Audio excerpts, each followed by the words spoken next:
Now, on that incredible Highwire stunt, Nick Wallenda and his sister Liana crossing over each other 25 stories above Times Square as millions watched on live TV. I was up there as they did it, and we're going to talk to the Wallendas in a moment, only on GMA this morning. But first, TJ Holmes had a look at that daring walk. Good morning, TJ. Okay, good morning. Let me first start with this.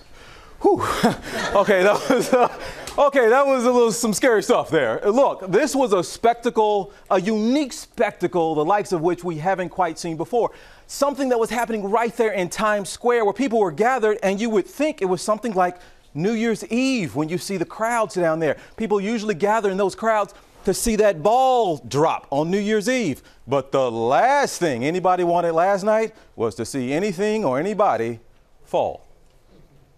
Say, if you can make it in New York, you can make it anywhere. This is the moment we've all been waiting for. Nick Wallenda and his sister Liana walking across Times Square. So much blood, so much sweat, and more tears than I've ever put into another walk. 25 stories off the ground, starting at either end of a 1,300-foot steel wire, only 3/4 of an inch thick. You want to wave a little bit or anything? I do. I'm hooking myself in. Adding to the tension, this heart-stopping moment when Nick and Liana needed to cross each other. Hi! Liana straddled the wire as Nick walked towards her, unhooking one of her safety tethers more than 200 feet above the crossroads of the world below. Oh, this is tight. Hold on. You're good where you're at. Hold on. You don't have to move. I'm going to do this. What do you think, New York City? What do you think, world? Nick made the crossover, but the brother-sister team isn't in the clear yet. Just as Liana goes to stand up, That wire is really solid. I hooked this pole in wrong. Hold on. a problem with her safety tether. I'm just fixing the pole. It's too short. I hooked it in wrong. Liana was able to unstrap and restrap the pole, finally able to stand and start walking again. You're amazing. You did? Wow. And throughout the journey, Doing good, Liana? Yeah, I'm good. Nick and Liana took us along as they offer each other encouragement. Good job. Liana even singing and sharing her faith in this moment of tribulation. In Jesus' name, I've got this. In Jesus' name. The walk higher and farther than anything she's done before, marking Liana's first time performing on a wire in more than 2 years since this horrifying accident. And Nick seen here clinging to the wire, but Liana not so lucky. My worst nightmare 2.5 years ago to this. So the moment Nick reached his platform, he rushed downstairs and jumped into a car to get back across, so he could wrap Big Sister in his arms, captured in this exclusive behind-the-scenes video. There was a lot of healthy conversation last night on social media about the event, and some people said, you know what, they were tethered, so where's the danger? And I think I speak for the Wallendas when I say, well, you try it, Strahan. Well, you know what? I'm not. And there's still danger with the tether, TJ, if people didn't understand that. And I'm here now with Nick and Liana Wallenda, and I'm happy to see you both on the ground. How about that? And Liana, I want to start with you. This is your first big performance since the fall a few years ago. And when you got to the edge of that building and you looked out, what was going through your mind?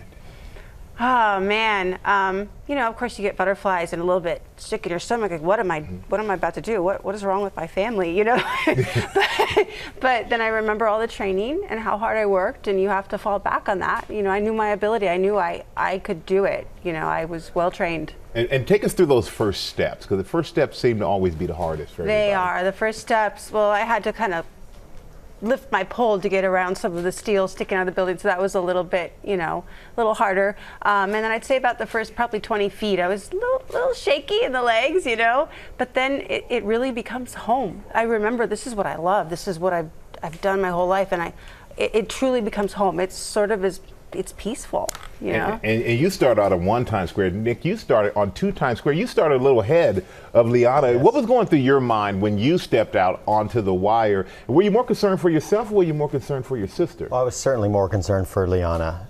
You know, I've done this obviously a long time, and at a high level.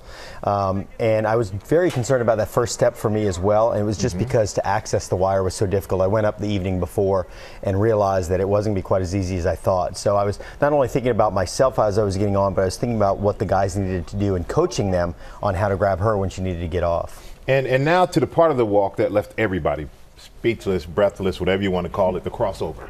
Yes. When you squatted down, you say you practiced 25 times in a row to make sure you could do it. But how was it to actually do it on the wire, high above Times Square with the crowd underneath you? Yeah, again, it's, you know, I was a little bit nervous about it, but and I remember that I did it 25 times. Come on, this is flawless. What people didn't realize is my balancing pole started to slide down. I was wearing these Lululemon pants that happen to be slippery, and I'm used to practicing in jeans. And actually, my pole started to slide down, and I lost grip of it for a second. And that's why she said, "Are you okay, Nick?" Because she saw me starting to teeter a little bit, and it freaked me out for a second. And then I was able to hook her back in, and everything was fine. I was worried about her standing back up, of course. But you wouldn't have known because you guys had this dialogue on the wire. I think everyone expected to be quiet, silent, complete focus, but your focus seemed to be communicating with each other and also with your father, who was in the studio watching on the monitor. And you mentioned, and this blew my mind. You're on the wire, Liana, and you mentioned the accident. Yeah, yeah. When you did that, did you know you were over it? Over the accident? Yes, that you were over it, that you were comfortable. I feel like I conquered it. It didn't consume me, the accident. I could have taken that fear from falling and never walked the wire again. I could have walked away, but I wouldn't let that fear conquer me, you know?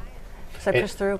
And we heard you, Nick, you mentioned so much about fear when you were walking. If people would let go of their fear, how much they could accomplish, that so much is possible. Is that your message to people, what you guys achieved last night? That was what that walk was all about, was hopefully encouraging and inspiring others to overcome their greatest fears. I think that our society is gripped by fear, and we're held back from our greatest achievements because of that fear. And it can be silly fears. Ours just happens to be related to what we do because of that accident, or was. And I think Liana's living proof that anyone can step out of their comfort zone and overcome anything, any challenges they might face. And how was it when you ran back to Times Square to meet up with your sister, and you saw each other, and you had that hug after you completed this? How was that feeling? I get goosebumps thinking about it. To be honest with you, when I got down on the street, just to look up at her walking, it was mesmerizing to me. Just to see her up there after everything that she had to overcome to get there, I just wanted to stop and take it all in. I didn't want to run up there to meet her. I mean, I wanted to meet her, don't get me wrong, but I just wanted to take it in. So I did for a moment, and then I hauled butt, got up there as quick as I could, so I was waiting for her when she arrived. And how was it for you to see your brother on the other end waiting? Oh, it was amazing. You know, it just felt triumphant. Like we didn't let this horrible thing that happened to us, you know, rule our future, you know? And the question everyone is asking now, what's next? What do you do next to top this? You know, about 5 years ago, BuzzFeed did a profile on me. And in that I said I wanted to find a volcano to walk over. And I have found my active volcano. And that's what I'll be doing next. A regular one's not good. You need an active. That's right. Nick and Liana, thank you both for a sleepless night last night and a breathless night last night for a lot of people. Really amazing what you both have accomplished. And I love the message that do not let fear hold you back. And we're so happy you guys joined us here on the ground on GMA. Awesome. Thank you so much. Thank you both. And George, I'm coming over there to sit next to you. I was going to say, there's another thing we learned today. Do not play Can You Top This with Nick Wallenda.